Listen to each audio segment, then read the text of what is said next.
Isco nous a tués, le Real Madrid a chuté, la Liga est terminée. Défaite de buts à 1 dans la pluie à Villamarine, le Real Madrid est mort. Isco nous a tués, mais quand je vous dis nous a tués, il nous a tués les gars. Avec Ancelotti, ils ont voulu notre mal ce soir. Petit tweet de Riles, je me rappelle de ce Isco là, et ben moi aussi je m'en rappelle, avec 10 kilos de plus, qui arrivait plus à avancer, on aurait dit un semi-remorque sur le terrain. Là maintenant, il rejoint la longue lignée des anciens joueurs du Real qui viennent et qui pondent des masterclass tranquillement. Il a fait un match de porc. Quand Isco il est comme ça, il a encore le niveau pour jouer au Real. Il a eu un associé.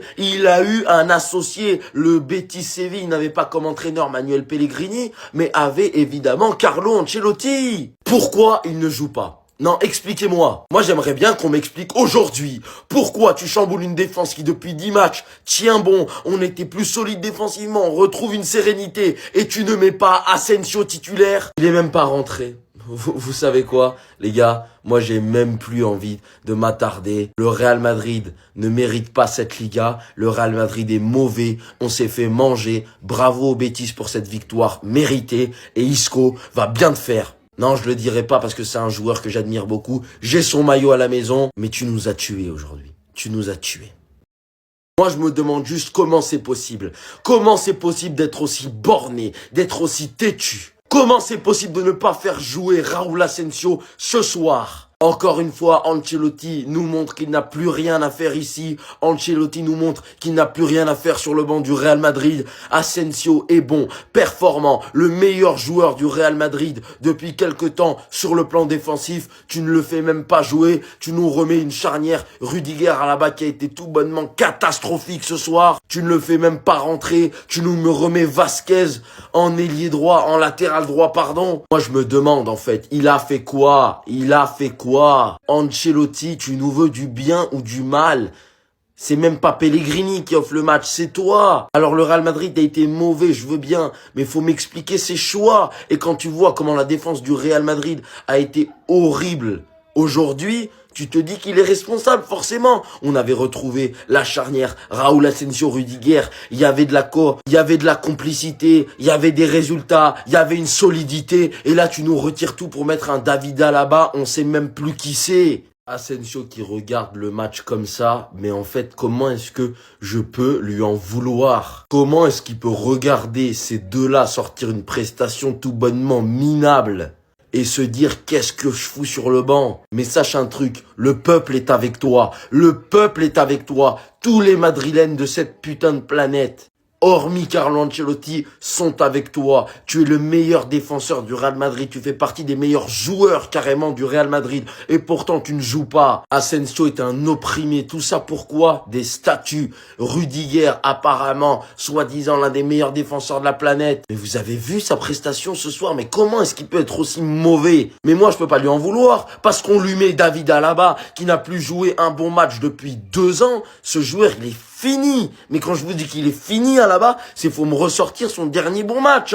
Tout ça à cause de qui? À cause d'un entraîneur qui ne veut pas jouer au mérite. La méritocratie n'existe plus au Real Madrid. C'est une hiérarchie, c'est une monarchie, appelez-le comme vous voulez. Il ne joue que parce que ce sont des grands noms. Mais si on parle factuellement, aucun joueur sur le poste de défenseur central et même de latéral n'arrive à la cheville de cet homme actuellement. Et c'est même pas qu'au Real Madrid, c'est dans toute la planète. Arsène Wenger a dit qu'il faisait partie du top 5 des meilleurs joueurs du monde. Sur le plan défensif et au poste de défenseur, je suis d'accord. Et pourtant, nous, on fait quoi? On le met sur le banc. Bah ouais.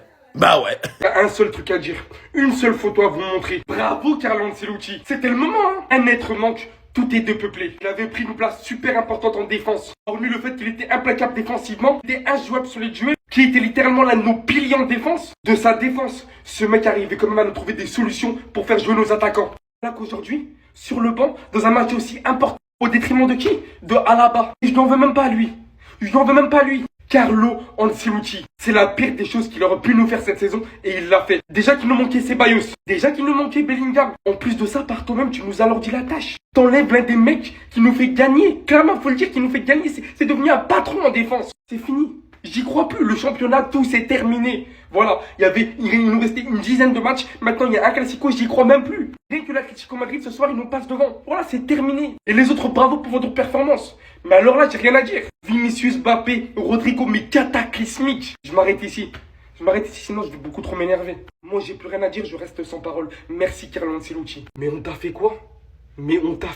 Donc toi, Isco, tu sors un match XXL, tu marques un penalty, tu délivres une passe D. La première chose que tu trouves à faire derrière, c'est de célébrer contre ton ancien club. Comme si la séparation s'était passée d'une manière compliquée. Comme si les supporters t'avaient fait quelque chose, comme si t'avais eu aucun vécu avec le Real Madrid. Comme si t'avais rien gagné avec nous. Et ça, on va pas l'oublier. Mais moi, de quoi même je suis en train de me préoccuper alors que le championnat est sur le point de passer devant nos yeux. Non, il est passé devant nos yeux. Aussi qu'on est en deuxième position à 54 points, que l'Atlético Madrid va nous rouler ce soir dessus, que le Barça de son côté va littéralement prendre 3 points de plus. Et voilà qu'un match où on était au minimum prendre le nul. Le nul, je parle même pas de la victoire, parce qu'il manque là des joueurs, par des décisions hasardeuses. Carlo Ancelotti qui fait pas jouer Raúl Asensio, incompréhensible. Des tauliers qui ont oublié qu'on jouait la fin de la saison. C'est là le plus important. En début de saison, vous avez été nuls. On n'a rien dit, mais soyez forts au moins à la fin. On fait quoi maintenant? Moi, j'en ai marre. Non, s'il vous plaît, amenez-moi Xabi Alonso, je ne veux plus subir ça. On subit le harambol, c'est un fait. Au moins, on gagnait. Là, c'est ni l'un ni l'autre. Waouh! Je vous l'ai dit, vous serez plus jamais premier. Quel match du Betis! Quel match des Sévillans! Victoire 2-1 face au Real. Et croyez pas que c'est un hold-up. Si vous avez pas vu le match, les hommes mentent mais pas les chiffres. 2,24 d'expected goals. Mis à part la possession qui était un peu plus pour le Real, le Betis a sorti un très grand match. 18 tirs au but, le double de tirs que le Real. 3 tirs cadrés. Le Betis était au-dessus ce soir. Faut parler de football objectivement. Isco, Johnny Cardozo, Altimira.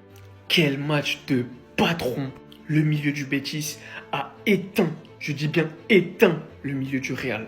Juste pour que vous compreniez à quel point le Real aujourd'hui a été en dessous, s'est fait dominer.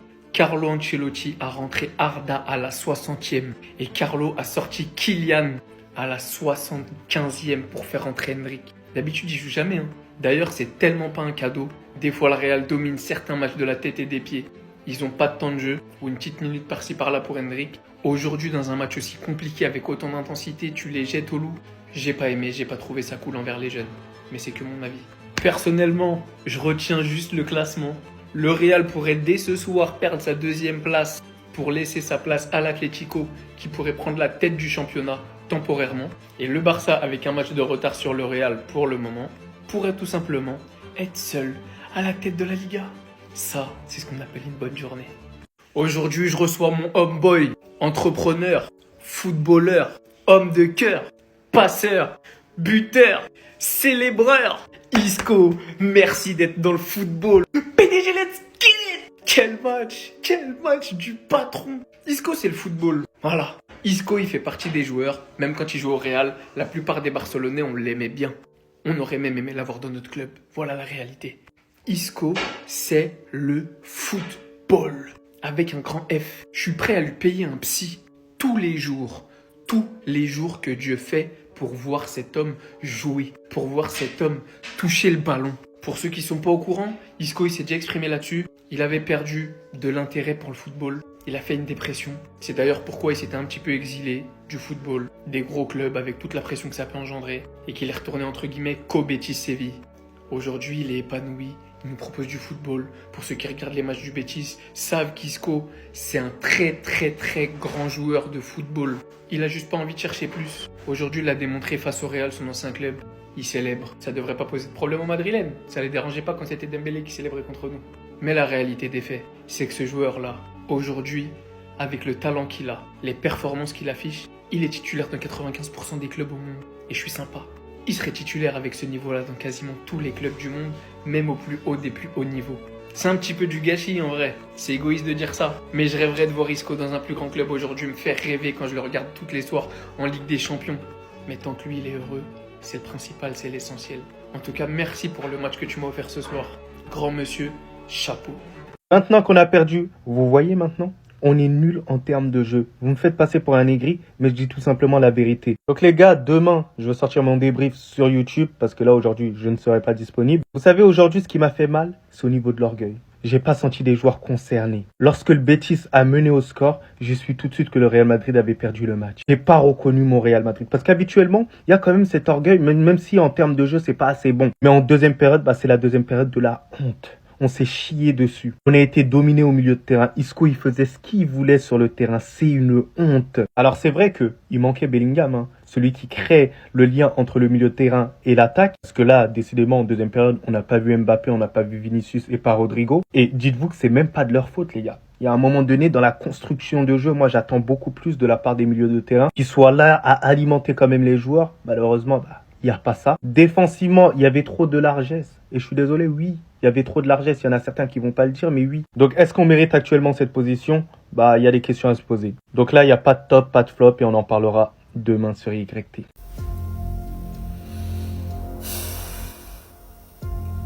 Parfois, je me demande pourquoi je supporte ce Real Madrid, pourquoi je supporte ce club. Il y a des moments où ils te donnent des mots de tête.